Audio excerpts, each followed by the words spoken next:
भारतरत्न, भारताचे पहिले पंतप्रधान, आधुनिक भारताचे शिल्पकार पंडित जवाहरलाल नेहरू यांचा जन्म 14 नोव्हेंबर 1869 मध्ये अलाहाबाद या ठिकाणी उच्च शिक्षित श्रीमंत घराण्यामध्ये झाला. त्यांचे शिक्षण भारतासह इंग्लंडमध्ये पूर्ण झाले. शिक्षण पूर्ण झाल्याच्या नंतर जेव्हा ते भारतामध्ये परत आले तेव्हा भारतावर इंग्रजांचं अधिराज्य होतं आणि गांधीजींच्या सानिध्यामध्ये आल्यानंतर त्यांनी गांधीजींच्या विचारांचा वसा व वारसा घेऊन राजकारणामध्ये सक्रिय झाले आणि शेतकऱ्यांसाठी त्यांनी मोर्चा काढण्याचं काम केलं. इतकंच नाही तर सायमन कमिशनच्या विरोधामध्ये मोर्चा काढत असताना त्यांच्यावर लाठी हल्ला करण्यामध्ये आला व भारत देशाला स्वातंत्र्य मिळवून देत असताना एकूण 9 वेळा त्यांनी तुरुंगवास सहन केला. जेव्हा भारत देश स्वतंत्र झाला तेव्हा भारत देश स्वतंत्र झाल्याच्या नंतर या भारतामध्ये विविध खंडप्राय असे वेगवेगळे संस्थान होते आणि संस्थांना एकत्रित करण्याचं काम जरी वल्लभभाई पटेल यांनी केलं असलं तरी सुद्धा एकसंघ भारताला एका मता व एका छत्राखाली ठेवण्याचं काम पंडित जवाहरलाल नेहरू यांनी लोकशाहीच्या माध्यमातून केलं होतं.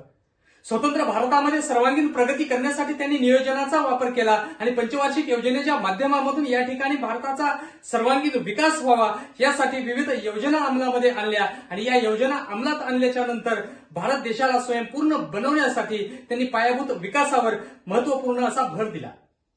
त्याचबरोबर या ठिकाणी भारताला महासत्ता बनवण्यासाठी आवश्यक असणाऱ्या सर्वच पायाभूत सेवा व सुविधांच्या क्षेत्रामध्ये त्यांनी प्रयत्न केलेले होते.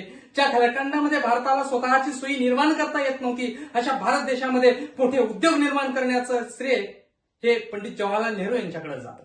डिस्कव्हरी ऑफ इंडियाच्या माध्यमामधून त्यांनी केलेलं लेखन हे जगात सर्वश्रुत आहे. इतकंच नाही तर भारताचं जगामध्ये वेगळं स्थान निर्माण करण्यासाठी त्यांनी वापरलेली विदेश नीती ही अतिशय योग्य प्रकारची होती व पहिल्या व दुसऱ्या महायुद्धानंतर या जगामध्ये झालेल्या भीषण परिणामांचा धडा घेऊन जगामध्ये शांतता प्रस्थापित करण्यासाठी त्यांनी या ठिकाणी सहकारी राष्ट्रांसोबत शेजारील राष्ट्रांसोबत असणारे संबंध सौहार्दाचे असावेत यासाठी भारत चीन सोबत पंचशील करार केला.